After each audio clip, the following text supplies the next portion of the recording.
ఆగనిగలం ప్రజాబలం AR news 5 కి స్వాగతం. శ్రీ సత్యసాయి జిల్లా హిందూపురం నియోజకవర్గంలో ఎమ్మెల్యే నందమూరి బాలకృష్ణ ఎన్నికల సమయంలో తప్ప హిందూపురం అభివృద్ధిపై ప్రజా సమస్యలపై పట్టించుకునే తీరిక లేకుండా పోయింది.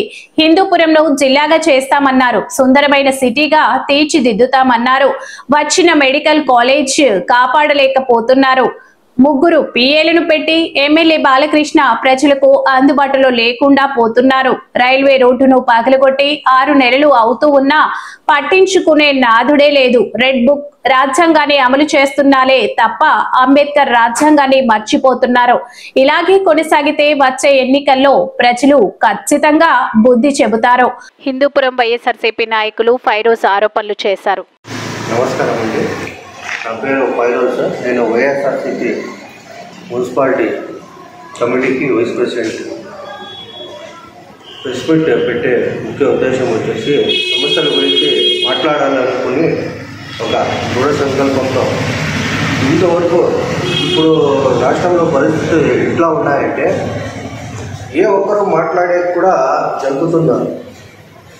ఎక్కడ లేని తెల్లపిరా కేసులు బుక్ చేస్తారా, ఏం సమస్య మాట్లాడాలన్నా కానీ అక్కడ చూసా నరేంద్ర మోడీ గారు ఎట్లా భయపెట్టున్నారు. నార్త్ సైడ్ ఇక్కడ అదే పాలన ఈడ కూడా చేసి ప్రజలు బయటకు మాట్లాడకుండా చేయాలనే ఉద్దేశంలో పాలన అయితే చేస్తున్నారు.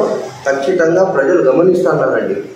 మీరు చేసిండేది ఏం లేదు, ఇక్కడ చేస్తారనే నమ్మకం కూడా లేదు, చేసిండేది లేదు.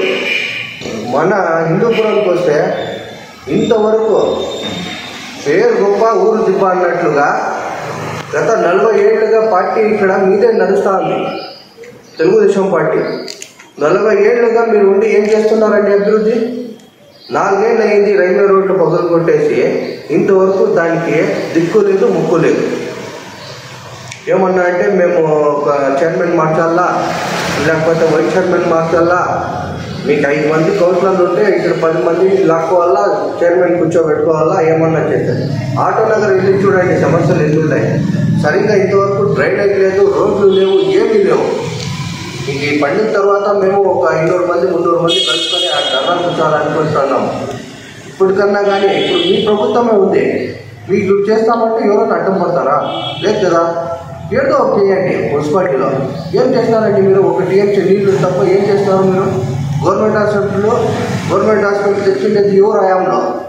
ఇక్కడ కొట్నూరు దగ్గర ఇది రోడ్డు వచ్చింది, మళ్ళా పశువుల ఆసుపత్రి ఎవరు హయాంలో అనేది అందరికీ తెలుసు. ఏమన్నా చెప్తే బాల్గీత చేస్తారు, బాల్గీత నగర్ ఏం చేస్తారు? మెడికల్ కాలేజ్ వచ్చింది, వెళ్ళిపోయింది. ఇప్పుడు తేవచ్చు కదా, మెడికల్ కాలేజ్ వెళ్ళిపోయి ఆ రోజు అంత దుబ్బలు పెడతారు. ఇప్పుడు మేము వస్తానే 3 నెలల్లో జిల్లా అనౌన్స్ చేస్తామంటే జిల్లాను లేదు, కార్పొరేషను లేదు. మీ చేతిలో పని పెట్టుకొని కూడా ఎందుకు చేస్తాను నేను? ఏమన్నా అంటే లాస్ట్లో ఒక లెజెండ్ అని పాట వేసుకొని వచ్చేస్తారు. ఇక్కడ ఏం మాట్లాడేకి అవకాశం లేదు. ఇక్కడ ఎవరు అనేది తెలుసలేదు, పిఎల్ పాలన ఏమో తెలుసలేదు, ఏది లేదు. ఎవరన్నా మాట్లాడాలన్నా కూడా భయపడతారు, పోలీస్ కేసులు అంటారు.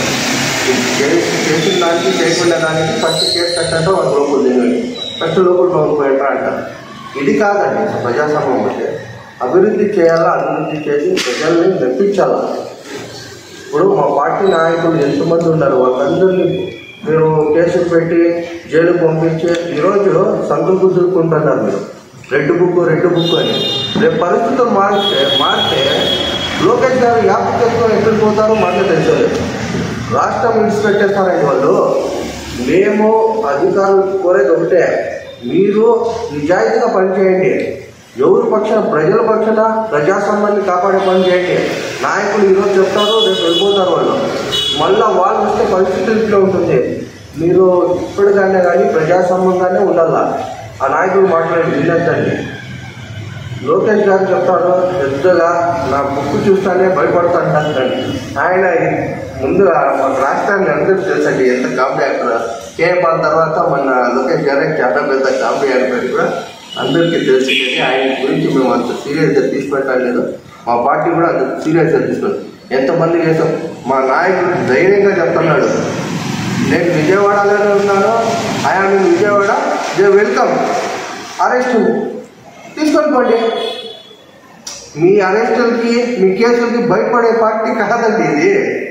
మేము ప్రజలు నమ్ముకున్నాము, దేవుడు నమ్ముకున్నామని మా నాయకుడు స్పష్టంగా చెప్తున్నాడు.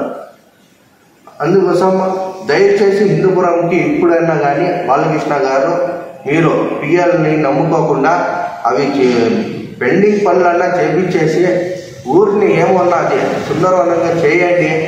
ఇప్పుడు ఒక 5 చెరువులు ఉన్నాయి, అవి క్లీన్ చేపించి అదేమో అది బాగా చేయాలనుకుంటాను పెండింగ్ అది క్లియర్గా చేసి ఏమన్నా అభివృద్ధి చేయండి. మీకు ఎవరు అడ్డుపడుతున్నారు? దయచేసి చేస్తారనేసి నమ్ముతున్నాను.